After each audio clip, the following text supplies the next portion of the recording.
Last week we talked about the difficulty of translating from one language to another. And often the challenge is that oftentimes the same word can mean different things depending on the context. For example, the English word love we use in many different ways.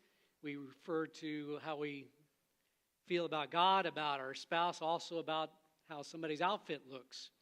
And we use it all the same way, but we know it means very different things. But the words that we're talking about in this series are a little bit different. It's the challenge in that sometimes the language has so many layers of meaning to a particular word that there's just no way to come up with one single word that expresses well, regardless of the context. That there's layers upon layers that need to be understood if you're going to appreciate the word for what it means.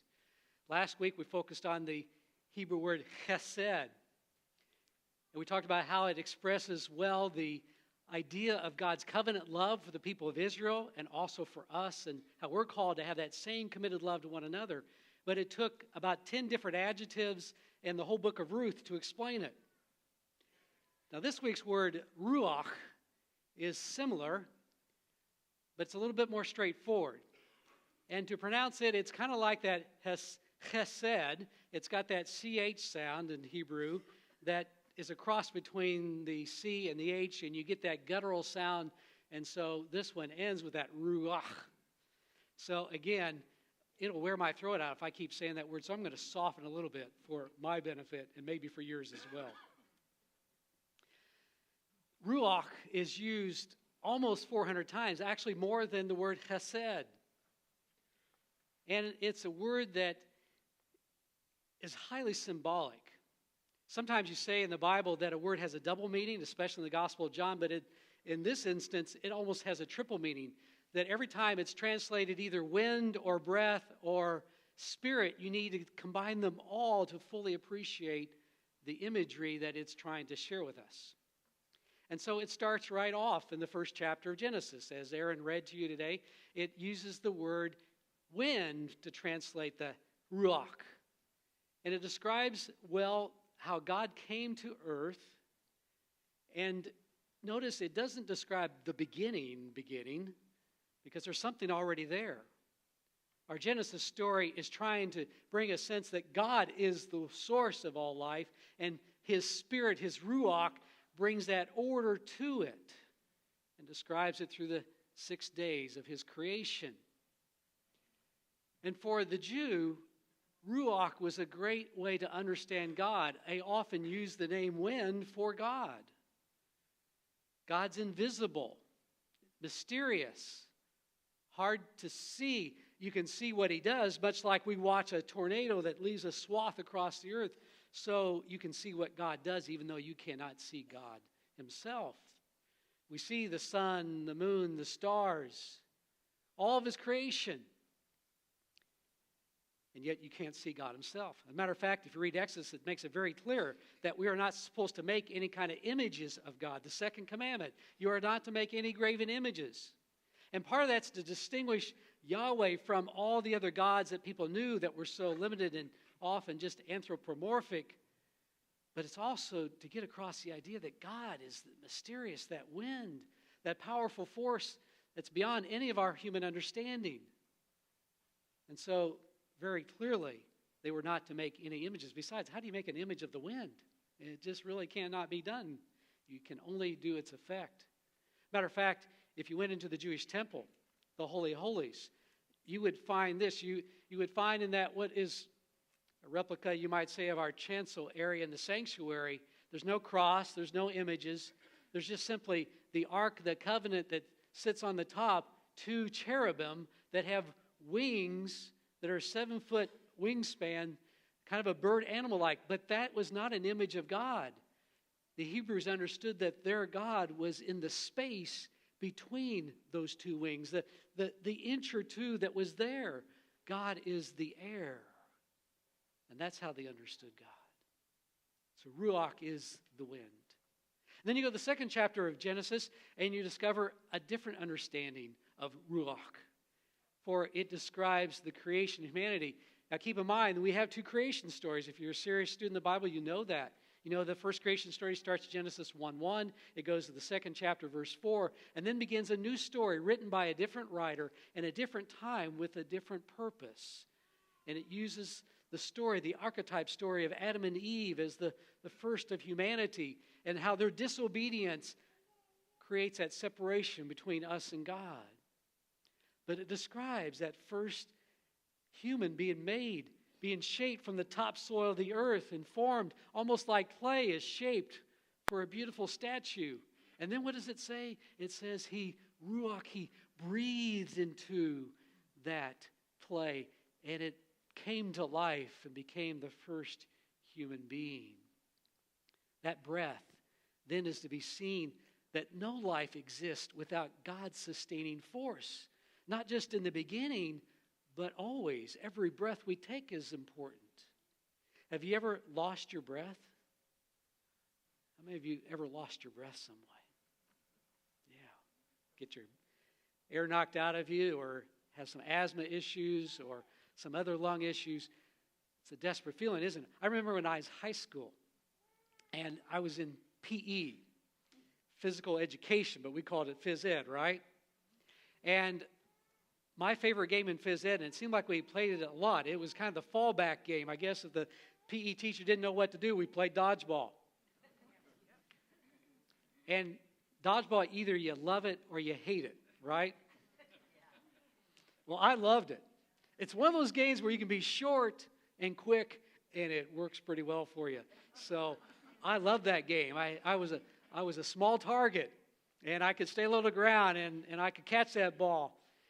Well, sometimes the phys ed teacher would pit the 7th graders against the 8th graders. And this was junior high, so the 7th graders were the bottom feeders. But we happened to have a pretty athletic class of people, and so we often fared pretty well against the 8th graders. And there's one particular day we were doing particularly well, and I was having a pretty good game. And I knocked out some of their top players, and there was one guy who was kind of known as one of those 8th grade bullies. I'd already knocked him out twice. And here we are again, and I've got the ball in my hands. He's 20 feet away from me, and he looks at me and says, "Don't you dare." Well, what'd I do? Intelligent person that I am, I threw the ball. And I got him right in the legs, and I was feeling pretty good about myself until he came after me with a closed fist. And he took a swing at me, and I, just in time, pulled my head out of the way so he didn't hit my face, and instead he hit my throat. And I reached up. I remember reaching up and feeling this Adam's apple, and I thought, oh my gosh, he's broke my neck. Because I couldn't breathe. My esophagus went into spasms, and I could not get my breath for what seemed like eternity. And I'm laying on the ground, and I must look pretty bad because that bully's looking over me. Are you okay? Are you okay? He thought he'd killed me. And finally, my throat calmed down, and I got my breath back. And somehow the phys ed teacher didn't see all that. And he was so concerned about it, I couldn't tell on him. So we had a newfound respect for each other. He never bothered me again. But that desperation for air, that's how we should see everything that God gives us in life, to never take for granted all that he gives us. Because everything is that sustaining force, that RUACH.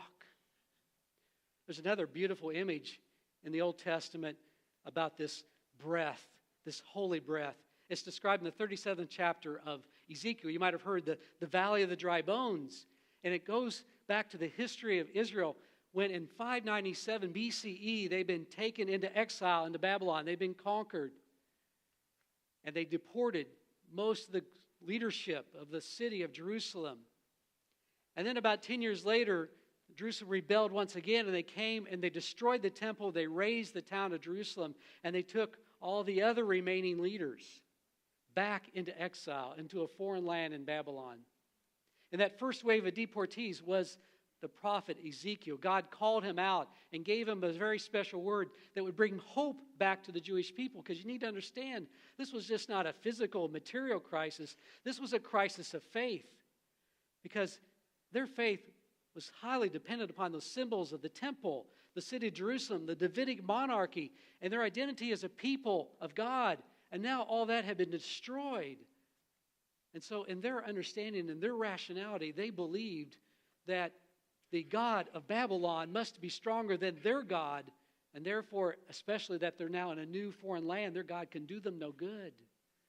And so God gave these words, this poetic expression to Ezekiel, to declare to them that God can be found anywhere. You notice it says that God proclaims and he breathes, and it comes from the four winds to represent the four corners of the earth, that says to them that no matter where you are, God's breath will find you and fill you with life.